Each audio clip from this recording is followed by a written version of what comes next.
All righty, and at 3 minutes now past the hour of 8 o'clock, it is Wednesday, and that means it is our extension program, and I welcome to the WPKY studios the agent for agriculture and natural resources, Mr. Shane Bogle. Good morning, sir. How are you? It's a beautiful day, Ty. I'll tell you what, a little cooler than yesterday. It's nice.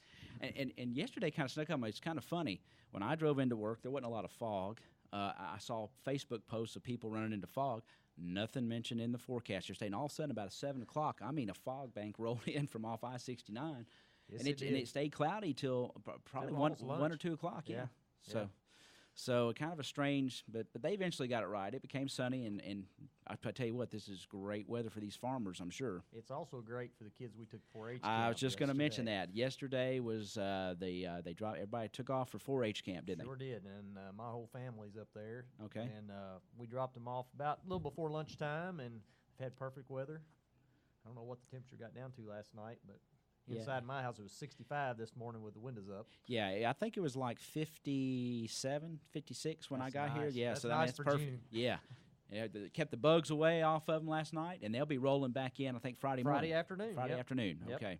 And they same place where they got dropped off, elementary school. Same place, Yep. elementary school, and there'll be some tired kids and volunteers coming back. But a lot of fun to be had the remaining of the week. Tons of fun. Good deal. And also, last week, our farmers market had their first Thursday, and that's coming up again tomorrow. Yep, we'll be there tomorrow. Ashley and I have samples, and the sampling that we're doing comes from the market participants. Okay. So the items we use in the recipes comes from the market. Yes. And I can't remember what we're exactly doing. I think it's a salsa type thing that Cool. we're doing tomorrow, but we will be there and come out, support the farmers market from 3 o'clock to 6 o'clock there at the Frank P. Senior Giannotti, Senior Citizen. Citizen. Yeah. Jordan and I, of course, popped up last week, and we just had a great time. Heard good things, yeah. It was nice. They had a good crowd, and then the recipe last week, Joni and Ashley made some of Rockview Farms. Tony Estes had some of his potatoes, and they made like a cheesy potato type recipe. Yeah, I remember them. It's great. Yeah. It was good. He didn't use the blue potato? Yeah, it was the blue. Yeah, that's what it was. It was the blue potato.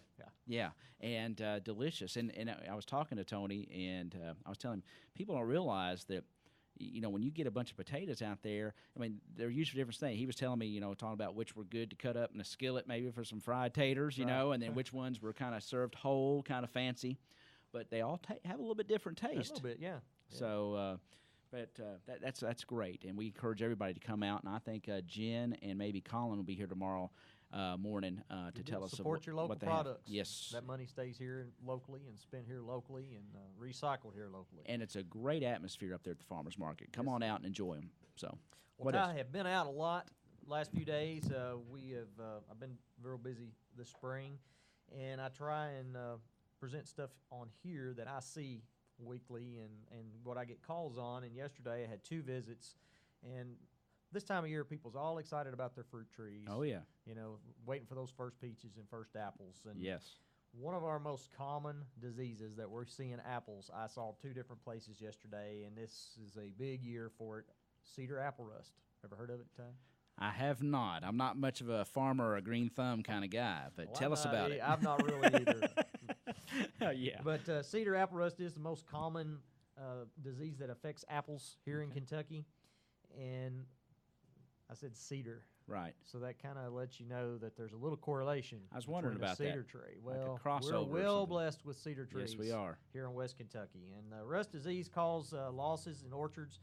The infections on the leaves weakens the tree, so you have a reduction in fruit size, quality, and overall vigor of the tree. So over time, they just kind of sit there and don't do much, and makes them much more susceptible to winter injury. And the trees that I looked at yesterday were young trees, but we didn't really have that bad a winter, but I saw winter injury on them. And the grower reported that this was on those last year. So, there's not a whole lot by the time we get to that point that we can do about it. We can kind of stop the symptoms a little bit, but the trees are going to be weak and from here on. But that disease is transferred from a cedar tree. Have you ever seen the little orange galls? Yes. That you see on cedar trees at certain times of the year? Well, that is the transfer of this disease around. And people say, well, how can I get rid of we get rid of cedar trees? There's just no way. Right. The neighbor's going to have them, or roadsides. And the wind just blows it, and Yes. it just Yeah, apple rust affect juniper and cedars both. So it's not just cedars, but junipers also. And those galls can be about the size of a quarter okay. in size. But then sometimes they have those orange little Kind of fingers. bloom, little fingers. Yeah. Yeah, and they kids. I remember as a kid playing with them. Yeah. Remember the little sticky hand you stuck on the wall and they walk down. Kind of like that. Kind of a whole lot like that. Consistency's a whole lot like that. So we start early in the spring before the buds start to swell. We start with a dormant oil spray, and then spray throughout the season is about the only way that we can reduce those symptoms. And when it's early in infection on apple trees, even the fruit will have these lesion-looking things on them. They're only a surface. You peel it, and it's fine. But I was going to ask you what it looks like.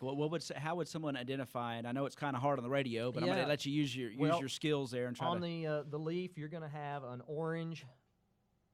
orange-looking lesion with a dark spot in the center on the leaves, and I mean it is bright. You can see it. When I got out of the vehicle, I could see it on these leaves. It's really bright orange in color with some red outlines around the outside with a black dot in the center. Okay. And when it transfers over to the fruit, it will be black dots on the skin of the apple. And we've got a tree at home that's got it because we got cedar trees everywhere. And you peel the apple, it's fine. But over time, that has declined. Your fruit size is not as big. It's just can be a problem. Could it be something just for one apple tree? Is it mainly an orchard setting, or just? It could be anything. And nowadays, the good thing and our best recommendation for managing it is planting resistant varieties of apples. Technology's come a long way with our grafting and making sure that the fruit trees can grow in our area. We can have resistant varieties. They figured out kind of the way Roundup soybeans. They found out how to find. They've isolated that gene. Sure. So, and we say resistant, not immune. So Right. We still do have to follow our spray schedules. And one of the problems that homeowners have with fruit diseases is a lot of the chemicals. They're not comfortable dealing with chemicals. Exactly. And if they go price some of them, they're like, oh my gosh, that's $100 for a gallon of a certain product.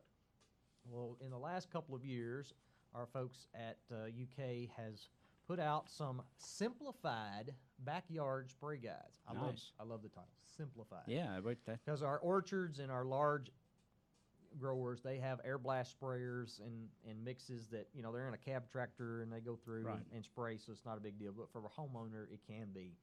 So they've taken the premise of this spray guide and used chemicals that we can get like at Lowe's, Acreage Farm Supply, local, specialty products, a lot of the over-the-counter, or not restricted use pesticides that we can buy, and they've just simplified that down into a little calendar that said, at this time of year, you need to be doing this if you have this.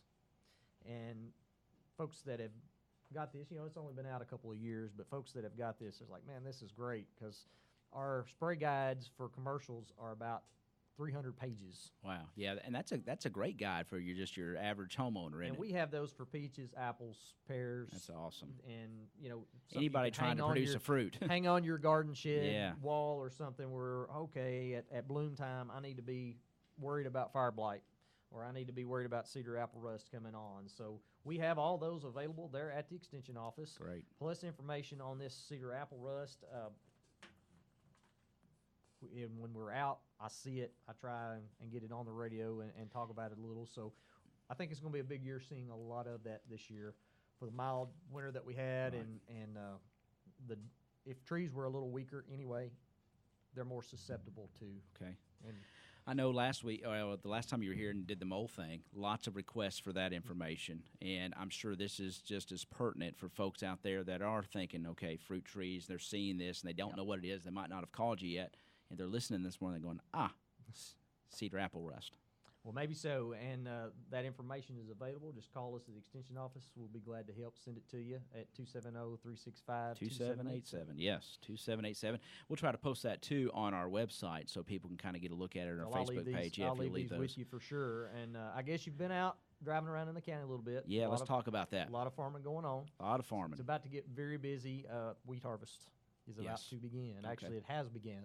And the rain kind of slowed it down, but combines and bigger equipment than planting equipment is going to be on the roads. Right. So be careful. Just be careful out there, and folks know that if you're eating something, it's because of those guys. And so appreciate them and just let them get their stuff where they need to go. Right. Right. All right. So Right. yeah, it is busy out there. I know if the tobacco's been set, and some of it's still being set, and before we're long, about 3/4 done Yeah. with tobacco setting, but there's still some of that going on. And then as soon as the wheat harvest is wrapped up, they'll be planting the beans behind the wheat. that's right. So we've still got several more weeks of busy on the road. Definitely.